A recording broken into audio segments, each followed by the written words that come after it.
If you're planning to buy a home in this market, there are a few things you need to stop doing immediately. Because a lot of the advice buyers are following right now isn't just outdated, it's costing them homes they actually liked, forcing compromises they don't need to make, and creating regret few years down the road. And today, I'm not talking theory. I'm giving you what I see play out in real life every week right here in the GTA, especially in my market of Oakville, Burlington. Stay with me until the end because I'll share the one piece of advice that has saved my buyers the most regret over the years. The market didn't break, buying strategies did. Advice that worked in 2018 or even during the 2020 and 21 frenzy doesn't line up with the realities of today's market. Buyers are overwhelmed, confused, and stuck between wait it out and I don't want to make a mistake. My job is to help you stop making the wrong mistakes so you can make the right decision when it actually matters. So here are the outdated buying habits you need to stop this year and what smart buyers are doing instead. All right, let's get into it. Stop timing the market. If you're waiting for the perfect market, waiting for the rates to drop, waiting for prices to fall, you need to stop. In today's market, homes don't move in straight lines. They move in bursts. And here's what I actually saw last year. Buyers paused in January. They were still waiting and watching in April. By summer, homes that they wanted to purchase were gone forever, and new listings that came out were priced out and they couldn't go back into the same neighborhood. They didn't get rewarded for waiting, they got leapfrogged. Smart buyers don't time the headlines. They buy when the numbers work and the lifestyle makes sense. Stop relying on automated valuation. Online prices lie. Stop treating online estimates like market value. The data don't walk through homes. They don't hear the highway noise. They don't notice awkward layouts or renovations or traffic patterns. Two homes on the same street can be hundreds and thousands of dollars apart. Smart buyers use street-level comparables, the condition, layout, and the buyer's demand, not a number pulled from a website. Number 3, thinking waiting costs you the right house. A lot of buyers still think they can wait, and if they pass on the one, a better house will come along. And here's actually what happens. They find a home, they genuinely like it.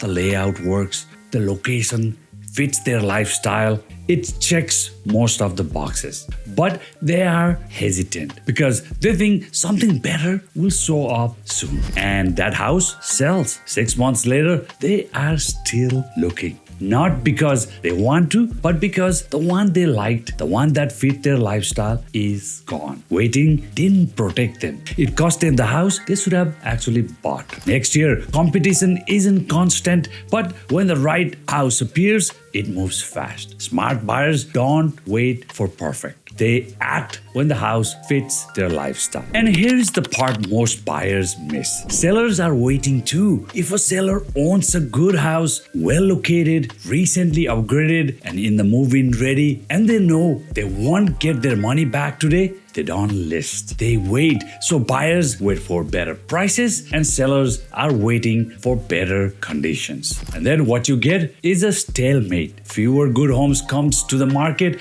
and when one does, it attracts attention fast. Waiting didn't create more choice. It actually reduced it. Unprepared buyers lose leverage. Stop house hunting without a solid pre-approval. A lot of buyers think I'll get approved once I find the house. But here's what actually happens. When your offer includes a financing condition, even for 5 business days, which is standard in the industry, it creates a shadow of doubt in the seller's mind. They start wondering, does this buyer really qualify? will this deal fall apart? Now, this is where having the right agent and pre-approved changes everything. When I present an offer with a strong pre-approval in place, I can tell the seller confidently, financing is a formality. The buyer is approved and the lender just needs to qualify the property and confirm valuation. That changes the equation. The seller sees that you have a solid credit, stable income, and real buying power. The fear of the deal collapsing disappears. And here's the advantage most buyers don't realize. Sellers didn't want to lose a good buyer. When they feel confident in you, they often more flexible on price. Smart buyers don't just shop houses. They position themselves as the safest choice before emotions take over. And market reality, bargain hunters get ignored. Lowballing worked in the past, but the way buyers think it works today is outdated. Here is something important buyers need to understand. Sellers are listening to their agents too. They are no longer hung up on March 2022 all-time peak prices. Most sellers today understand the market is different, but that doesn't mean they are desperate, and it doesn't mean they'll give their home away. And you can't really blame them. For some sellers, this home is their biggest asset, maybe the only real asset they built over a lifetime. Others bought it closer to the peak. They already know they're gonna be losing hundreds or sometimes $200,000. Their motivation isn't greed, it's damage control. Now, this is where buyers make a mistake. They come in saying things like, the seller bought the house 20, 30 years ago for a bag of peanuts. They are still making tons of money, so I want to pay 10% below fair market value. That's not how real estate works. Sellers don't price based on what they paid decades ago. They price based on today's market and their reality. And when buyers come in aggressively low without logic, what they are really signaling is this: we are bargain hunters. We're not here to negotiate. We are here to take a haircut. That's when sellers shut down emotionally. That's also when you see counteroffers come back at full price, not because the seller is offended, but because they have decided you're not a serious buyer. This is why working with savvy agent and listening to them matters. A good agent knows when a seller has room and when pushing harder actually is going to cost you the deal. Within reason, sellers will sell, even sellers cutting losses. But no one gives away a good house for bargain prices. Smart buyers don't insult sellers, they negotiate strategically. And that's how you win without burning the deal before it even starts. Negotiation isn't about winning the discount, it's about winning the house. Everything won't drop. A lot of buyers are waiting because they believe everything will eventually get cheaper. And I get it, waiting feels safe. But time alone doesn't fix affordability. What most people don't see is what's happening underneath the surface. We still have supply constraints. We still have population growth. And it costs more to build today or to replace a home than it did a few years ago. So some markets just don't crash. They slow down and they quietly move up again. I've seen buyers wait through the entire slowdown only to realize that prices didn't return to where they started. Some buyers don't think in seasons, they think in years. Cheap today, regret tomorrow. Buying the cheapest house just to get into the market is an outdated advice. Cheap usually stays cheap for a reason. Traffic, noise, zoning, or a compromised location that you feel every single day. And here's something I tell my buyers all the time. If you can responsibly afford it, buy the best house you can at the top of your budget, not the bottom. Because pulling back even 5% sounds small, but in real life, it's not. That 5% is often the difference between a 1-car garage house and a 2-car garage house. Under 2,000 square feet versus 2,400.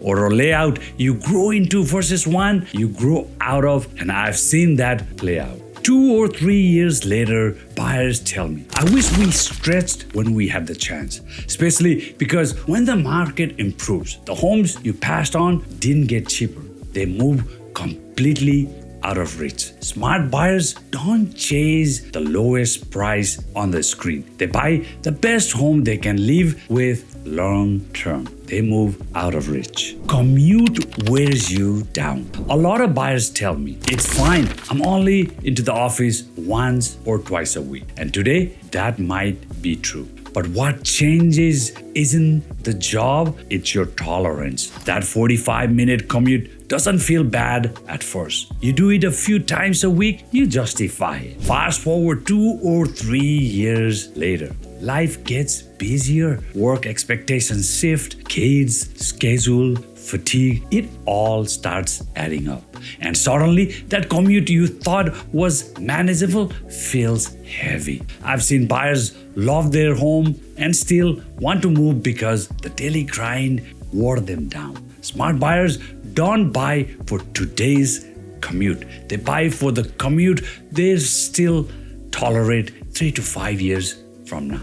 And here's my golden advice. Buy when you find the right house. The wrong house looks good but leaves badly. The layout doesn't work. The space feels just a bit too small. The highway noise never stops. That summer smell makes unbearable. You bought it because the renovations wowed you and you ignored your priorities. And here's the truth. You already know when it's the wrong house. After you move in, you're already thinking about moving again in just a few years. The writing is already on the wall. The right house is the one that you can move into and think, I can see myself here for 10 years without needing to escape again. That's when buying makes sense. Not because of the market, but because the house truly fits your life. And that's a wrap.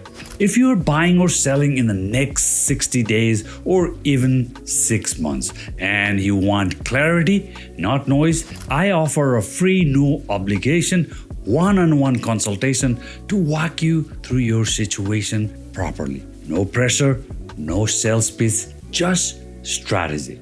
Click the link in the description and book a meeting straight in my calendar. And if this video helped you, drop a comment below with the outdated advice you've heard and follow this channel for real local insight. And I'm Realtor Roshan and I'll see you in my next video.